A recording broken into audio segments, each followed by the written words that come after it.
மிகப்பெரிய மூட நம்பிக்கை. அதனால் எல்லாரும் அதை பேசுகிறாங்க. நான் சொல்கிறேன், இந்த கல்விக் கொள்கையில் நீங்கள் தாவேக்கா சொன்னதுனால கேட்குறேன், மிஸ்டர் விஜயோட குழந்தை எங்கே படிக்குது? இருமொழி கொள்கையிலையா? சமச்சீர் கல்வியிலையா? டெல்மி.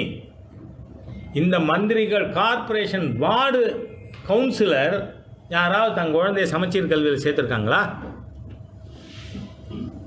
எல்லாரும் சாதாரண வார்டு கவுன்சிலருங்க, பெரிய லீடர்ஸ் இல்லை திமுகவில்.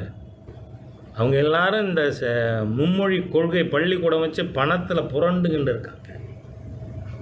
உங்கள் குழந்தைகள்லாம் மும்மொழி படிக்கும், 4 மொழி படிக்கும், வெளிநாட்டில் படிக்கும். ஆனால் சாதாரண இவங்க எங்கே தடுக்கிறாங்க? ஓரளவு மிடில் கிளாஸ் அண்ட் எபவ் இருக்கிற அவங்களோட குழந்தைகள் ப்ரைவேட் ஸ்கூலில் ஹிந்தி சம்ஸ்கிருதம் படிக்கிறதை இவங்களால் தடுக்க முடியல.